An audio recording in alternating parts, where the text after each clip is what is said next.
Well, good evening once again at the end of what was day one of the Biden administration. Today, Joseph Robinette Biden Jr. became our 46th president. He comes into this job after 3 runs for the office, a half-century in politics, decades of experience in the Senate, 6 terms, and then 2 terms as vice president. In many ways, however, we are a new country tonight. Joe Biden and his vice president, Kamala Harris, together usher in a new era, certainly, in a nation roiled by health, economic, and political crises.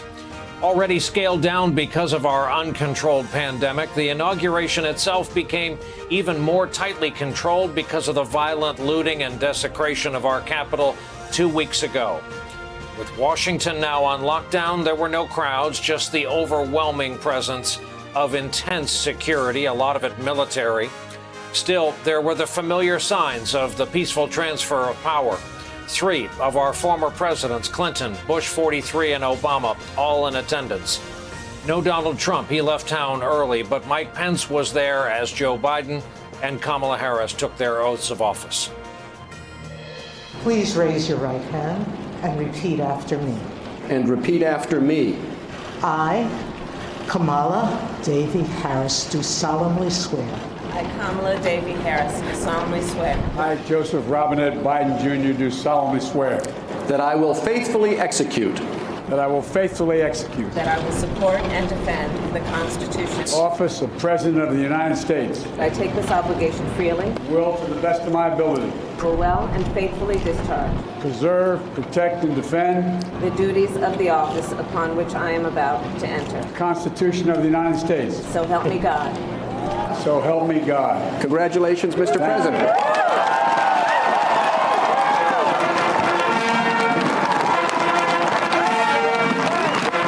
In taking Kamala Harris's oath, she made history in a big way, becoming the first woman to hold national office in our country, the first Black American, first person of South Asian descent to be elected to the 2nd highest office in our land. She'll be at Joe Biden's side as they attempt to turn the page and solve the nation's daunting crises. Today, Biden told Americans that work can only begin with an end to our divisions.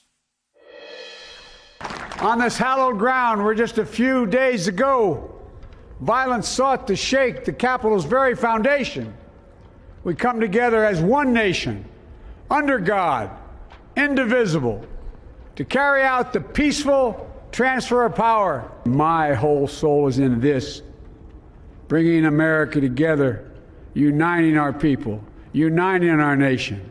And I ask every American to join me in this cause. We must end this uncivil war that pits red against blue, rural versus urban, conservative versus liberal. Today, at this time, in this place, let's start afresh.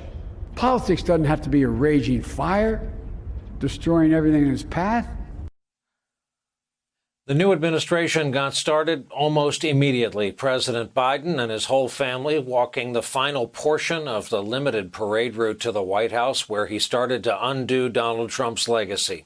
In the afternoon, he signed 15 executive orders, 2 executive actions, among them halting construction on the wall, rejoining the Paris Climate Accord, ending the travel ban.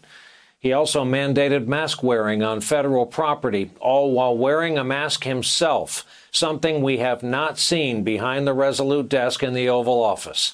Biden has indicated his administration will take a much more aggressive approach to the pandemic than we've seen so far, with over 400,000 souls, our fellow citizens, already gone. It's in the very first briefing of this new administration.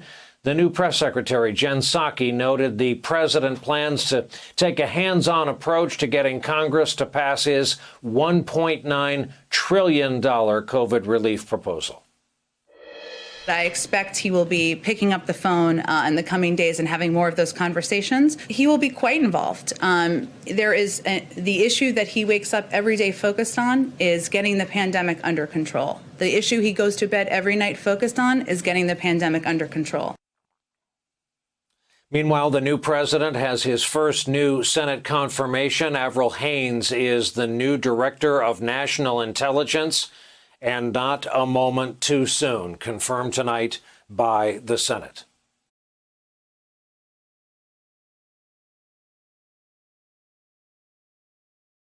Hey, thanks for watching our YouTube channel. You should know that you can follow today's top stories and breaking news and catch up on your favorite MSNBC shows all in one place. Download the NBC News app today.